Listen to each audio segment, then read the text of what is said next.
Okay. What are your since you've been retired, a lot of people, I don't know if people know or not, but you love boxing and sweet science. Yeah. I know that about you. I've been to a couple of your fights. What Mhm. is your days like now? What time do you wake up? What do you do? What time do you go to bed? You know, what is your day like now? Because you're retired from basketball, but you still host the Bulls. You're still an analyst for the Bulls. Right. Yeah. Well, I don't fight competitively anymore. It's really a young man's sport. Today I turned 52 years old, so I'm not what I used to be. Mhm. As far as physically. Could I get back there? I don't know, but still, it's not healthy for a 52-year-old to be out there slugging, getting hit in the head. But, but I love the sweet science. I get up every morning about 6. I'm out on the football field. I do my run and my calisthenics, and I box still maybe 3 days a week by hitting the bag. And sometimes I spar with my son, and then sometimes I spar when we didn't have the pandemic. I would spar with guys over at Sam Colonna's gym on 35th and Western here in Chicago. Okay. Just to move around a little bit, but no serious sparring with guys that do this for a living anymore. I don't do that, Okay. because they're doing this for a living. I'm doing it just because I love the sport. Right. So, but I mean, it's addictive, man. When you're in there and you're trading blows with a guy, how I explain boxing to everyone when they ask me about it, I say it's like a brutal game of chess. You trying to outthink the guy, but if you wrong, that move could hurt you. Right. So, and then also too, this part of my contract as a broadcaster here in Chicago, not to box, because of course you can mess up your face. You can get hurt, anything. So Can't be in front of the camera with a black eye, yeah. So that's why I don't do it too. huh? What do you think of their? First off, who is your favorite boxer? Who do you think is the best boxer of all time? Man, I think the greatest of all time is Muhammad Ali. Mhm. But if you were to tell, if I were to tell you skill for skill, it would have to be maybe Sugar Ray Robinson, Floyd Mayweather, uh, a guy by the name of, a lot of people don't know this, it was a group before they let black fighters start fighting white champions. It was called Black Murderers Row. And there's a guy by the name of Charlie Burley, who few people have seen him fight. Mhm. But I would say those three. I mean, and there's a lot of fighters, man. A lot of fighters that deserve recognition, but those are my three. Okay. Okay. Okay. So what fulfillment is it as an announcer? I mean, you're still very, very close to the sport that you played for 15 years. What gratification does it give you, and what do you think of the current NBA today? It gives me great gratification to still be close to the sport, because I get to watch the games and talk about it, and be a part of an NBA that is still growing. But I think that the game today is so much easier than when I played. They've taken the physicality out of it. I mean, they allow guys to travel with the basketball. You see James Harden taking that 2-step, 3, 4, 5. They allow him to carry the basketball. You can't hand check anymore. All of this is to promote scoring, okay, and to make the game feel exciting. But you look at my era back when the Last Dance scores were like 80, 95 to 90 and things like that. They weren't like the scores today, which you have like 110 to 115 points. But it's because the game was so much more physical. To me, you had to be so much better back then to last in the league, because it was just harder to do. Right. And, the physicality, the rules were totally different. But everybody likes to see, and Dale Curry is a good friend of mine, so is Steph. But everybody likes to see the Steph Currys come and dribble around and shoot from 2 feet beyond the half court line. Right.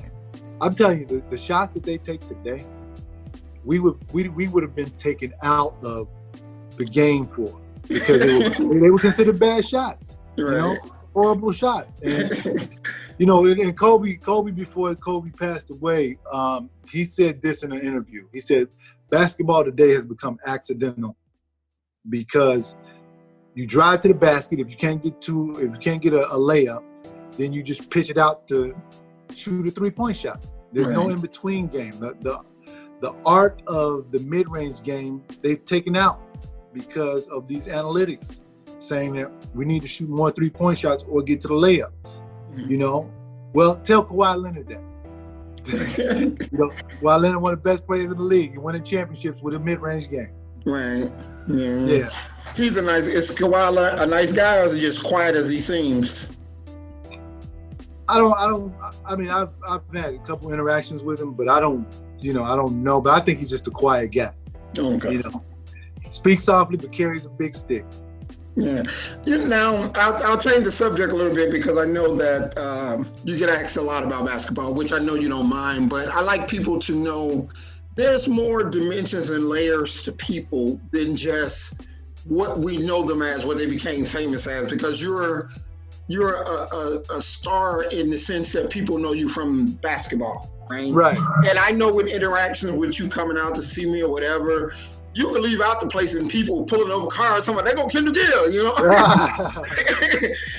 but I've been to probably a few of y'all, at least 3. And you have this, and I saw it on a rerun of it on MTV Cribs. No, I saw the MTV Cribs on your post, and I saw a rerun of HGTV where they talk about the decor of your house. And I've always told you, I've never met anybody that can put together with the art, like for instance, the picture that's in the background now, and the things that your eye for putting together decor of your house. I just never saw that before. Where did that come from? When I was a kid, I wanted to be an architect. Mm-hmm. I used to draw houses, and I used to have my parents take me to see houses and things just so I could look at them. And I used to have Architectural Digest. My mom get me that magazine, and I always, even to this day, I love looking at houses and interior decorating and things like that. So that's where it comes from. And then when I had an opportunity to design my own house and put the things into it that were necessary to make my vision come true, I was able to do it. I mean, I had help from interior designers and things too, but for the most part, I chose everything. And then I had to have help with putting things together, but it worked out. So that's where it comes from. But when I went to college and I saw how much architects make to start off, I was like, nah. That's all right. I'll just get N.B.A star. They don't make enough money. Right.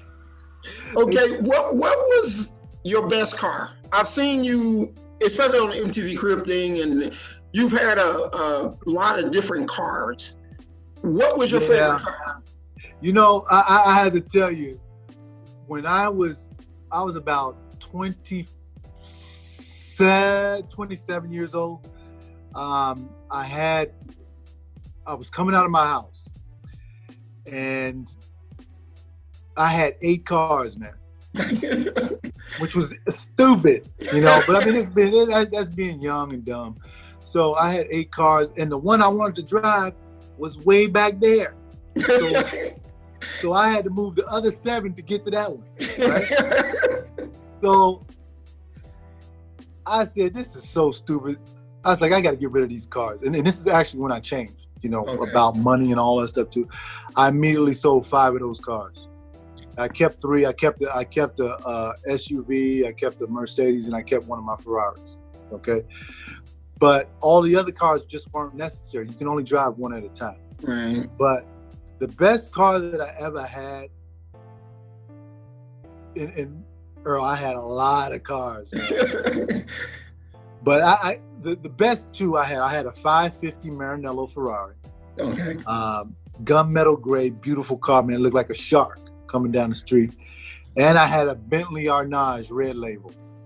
And I didn't even like Bentleys, but I was coming out of my apartment building in New York City, and I saw this man. He had white hair. He looked smooth, looked slick, and he had this Bentley Arnage red label, all monochromatic, not a piece of chrome on it, man. It was just all black.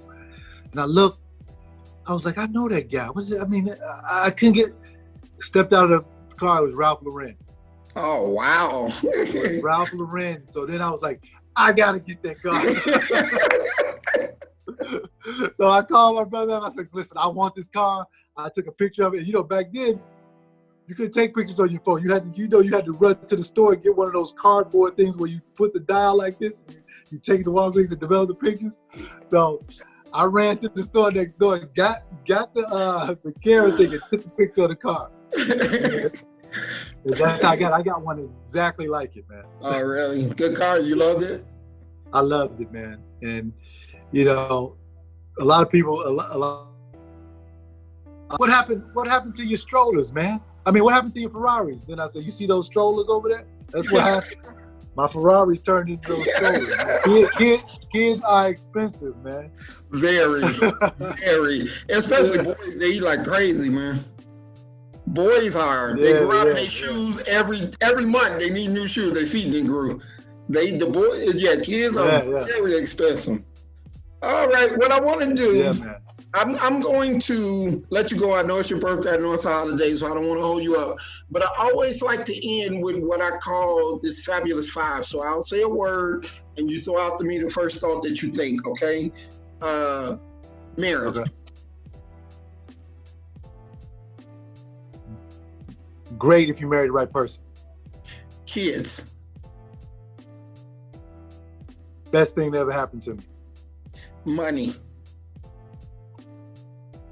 Second best thing that's ever happened to me. Life.